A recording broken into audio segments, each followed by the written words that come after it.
What is up, bros? Me, Josh, here. In today's video, I'm going over a Neptune game I had the other day, and this was actually a pretty solid game. This is a really good ship if you haven't gone up the Royal Navy line. A lot of fun. Minotaur is one of my favorite ships to play. But this game kind of brought up a topic that a lot of people have kind of requested for, like, during my streams and during some videos of kind of what I was thinking while I was playing, and can you explain to us why you're doing that?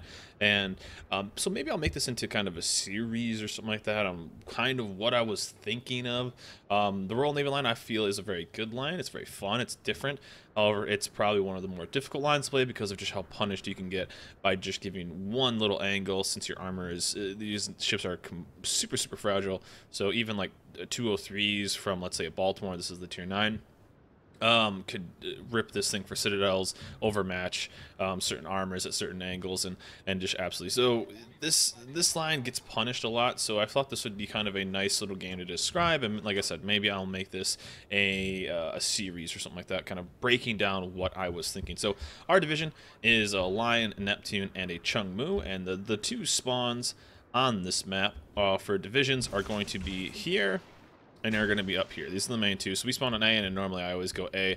And instantly we have a Chungmu with us. So obviously, first thing I'm going to do is I'm going to break down to see which ships have radar. Now there's the Gearing right there. Of course, the Gearing doesn't have radar. But shots me in.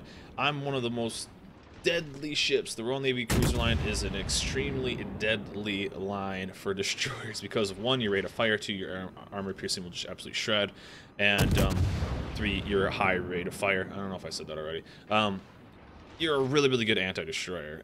But as I said, the main thing I'm looking for right now is, one, how many ships are they going to have with radar? So most of their ships are going to have what they have. They don't have a standout radar ship. Technically, they have 4, I believe, that could be running radar.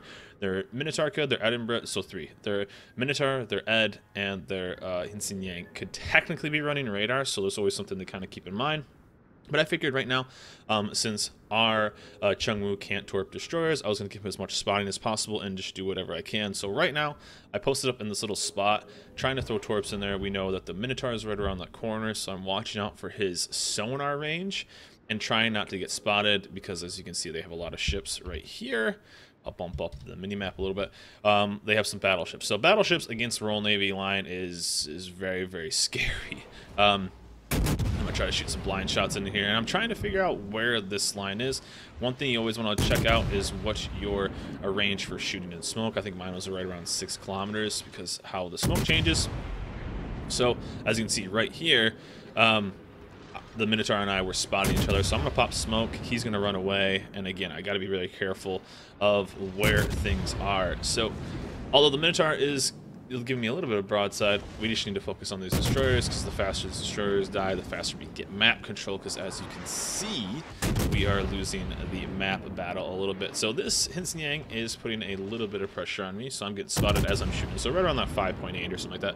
But I don't want to give up too much for that the Minotaur to put a bunch of damage into me, and I don't want to go too far forward for that GK as well. So I'm kind of in a little bit of a pickle here, so I'm trying to go dark.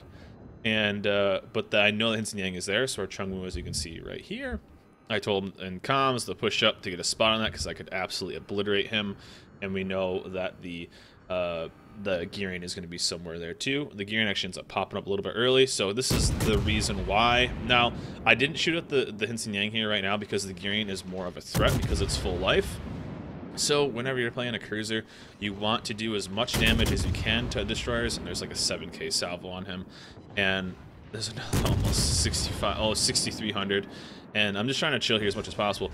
So the reason why I didn't shoot at the low destroyer right there is I figured my destroyer would try to finish him off, as well as my line would try to put some damage into him. So as a cruiser player, you're trying to do as much damage, you're supporting your destroyers. As you can see, I have 5 people focusing on me, which isn't good.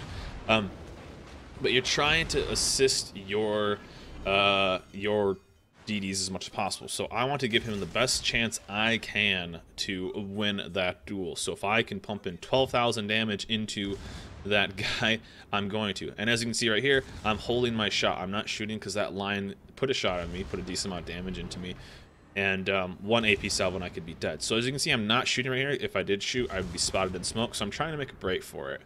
And as well as I put some torps in, So I'm trying to just bail right now. I'm spotted, I think, from the other side, or maybe one of the DDs is pushing in a little bit. But I'm just trying to basically wing it. I have 3 BBs here, which sucks. We'll pump this in, and we'll try to stay as angled as possible away from all these guys. We have a Rune, we have a Bismarck, we have a Lion. So as you can see, I'm talking in chat, telling them all to stop dying. But that's why I shot out the gearing instead of the Hinseng. You know, a lot of people might have secured the kill on that guy, but that gearing was a lot more of a threat than the Hinseng because the gearing had the health pool to play a bit more aggressive. And as you can see right now, I'm not shooting. I'm trying to go dark. I'm trying to get to that 10-kilometer range as fast as possible. As you can see, the detection with a concealment expert and concealment captain is 10 kilometers. And we're finally getting some range on these guys, so I'm going to smoke up and start working out. But luckily, I was going to start farming this guy. We actually end up getting the kill on those torps. So down he goes. We're starting to get some momentum back on our team. But that's kind of the whole breakdown of what I was doing right there. One, putting as much damage as I can into that destroyer to give our Chungmu the chance to win that fight if he had to 1v1 against him. Two, I was trying to go dark there. If I shot, those guys would have kept shooting at me. Probably would have died. I was smoking up, but ended up kind of working in a weird way of he ended up taking the torp. So this smoke was almost kind of a waste, but these guys start to push in to B cap, so I can start using it a little bit there. So we won that cap. I believe we have all 3 of our kills on that side. Yeah, we killed the Hinseng, we killed the Gearing, we killed that Lion. So A cap is free for us. And now these guys are just kind of rolling through. One thing you always want to be doing, it may seem kind of who cares, but if there ever is a free plane like that, always be sure to control click that plane. I don't think a lot of people do that. If you ever control click on a plane, it makes your AA focus on that. I think it's like 50% more DPS towards what's control clicked on. And if you didn't know, control opens up your mouse, as you can see right here, and then you can click on that plane. That's what I did right there. But taking that plane out means that my torps weren't spotted. If I would have launched those and the plane would have been there, those torps would have been spotted. Now, not useless, they still will do damage, but it gives the guy a better chance to avoid them. But anything, if you've ever played the Royal Navy line, anything going broadside like this Rune is going to get absolutely obliterated by my guns anyway. And right now we're in a pretty solid spot. One thing we're a little worried about right now is this smoke right here. I'm done in 15 seconds, and I'm trying to communicate with my DD if he has smoke or not. So I did some damage. That's what you're going to do a lot with this line, is you're going to do damage, reposition, do damage, reposition, do damage, set up, you know, that's what you're going to do. This isn't a run and gun style ship. You know, is like a tier 9 or even a higher tiers. Let's go tier 10, like a Zhao, a Hindenburg, a Moskva. Those are kind of more open water, I would say. Definitely the Moskva, or it's definitely the Hindenburg and the Zhao. They're kind of open water, you know, shoot me if you want to. With the Neptune, with the Royal Navy line, with the Minotaur, you are really kind of, you get into a position where you can either use the islands, cover, or smoke.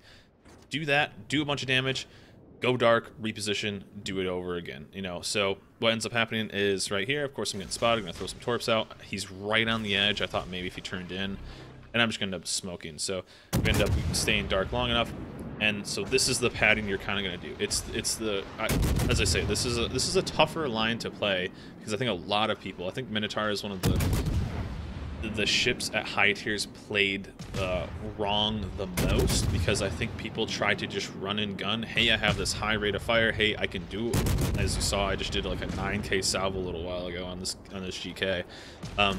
You can do a ton of damage. The DPM, the damage per minute, is insane on this ship, and you can do a lot of damage. But this thing is super, super, super fragile. So, one thing you have to kind of worry about is getting. I call these ships like popping the Royal Navy pimple, because if you've ever played, you can get dev strikes so many times in these ships because they're just so fragile. They just get absolutely wiped off the planet. So what you're going to do is you're going to get into a position, smoke, do damage, help your team, support, whatever. Be very aggressive because you can get very close, and then reposition. So one thing I'm going to do right here is try to just cut this Minotaur off. This is kind of a good idea because he is curling back around. So if I curl this way, I should be able to get him on broadside. I think I missed the window by just a little bit. We end up still pumping in some decent damage, but we're going to start pushing them towards, as you can see, they have a battleship here, the Bismarck versus Bismarck. I don't know if our guy gets the trade or the win right there. But the rest of their ships besides this Minotaur are down here, so we can push them away from B and really start taking this back. So there's a nice little 10k salvo. Now, instead of charging into this guy, the Minotaur will beat me in a DPM. It just shoots faster.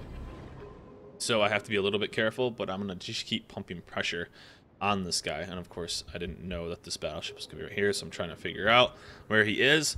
But the Minotaur is still going to push out. There goes a radar. Or that's the Minotaur. Maybe the Edinburgh's. Oh no, it is the Minotaur. It's the Minotaur's sonar, so it must have just gone down. But he is basically blasted. I'm actually spotting him with my sonar. You know, you don't actually need to get the kill to be useful. Me spotting this guy, he just smoked up. He can't see anything. So these DDs that are right here, these other guys, they're completely blocked by his smoke. I'm just keeping him spotted. That's all I really need to do. So this ends up being a little bit of a sketchy situation. I'm actually going to use this guy's smoke against him. LOL. Thanks for the smoke, bro. And but I was a little scared because of this plane. But I think we end up snagging him right there. Yeah, so GG easy. Appreciate the smoke, bro. And this, I should have died right here. I should have 100% died. That North Carolina should have blasted me. For some reason, I don't know why, he ends up ripple firing at one of our DDs who ends up DCing. He should have just obliterated me off the planet. Somehow I was alive, and we're going to end up getting the kill on him. And can just start working them. So our DD ended up DCing right here. He ended up coming back and said I DC'd. So he got lucky, one, that his the secondaries didn't kill him, and two, that guy's aim must have been bad or something like that. He should have killed me right there. Very easy kill. Down he goes, and I think our guy comes back eventually. So as I booped the mic right there. But yeah, so end up getting 3 kills right here. We're gonna push towards Edinburgh and actually snag our 4th. So that's kind of what the whole play was. So one, the main thing you want to do into this game is, especially playing this style of ship, playing a destroyer, one, break down the enemy team. How many radars do they have? How many potential radars do they have? How many DDs? Which DDs are there? And you know what you can do as your situation. So if there would have been more radar ships, like if there would have been a Moscow, if there would have been a Balti, if there would have been something else, you know, a Des Moines or something like that, I probably wouldn't have gone there. I probably would have maybe set up a little bit more to the side, because if you go up too far, you can't really do too much. Or, you know, what kind of do they have a lot of divisions on their team? You know, is there a double battleship destroyer division that you're going to kind of get matched up with? That's what you're kind of looking for. So break down the team, break down what they have, and then see what you are weak against. And then, you know, that's going to depend on where you go. But, of course, when you're playing Royal Navy, remember, guys, post up, do your damage. Don't go guns a-blazing, because it's not going to work out very well.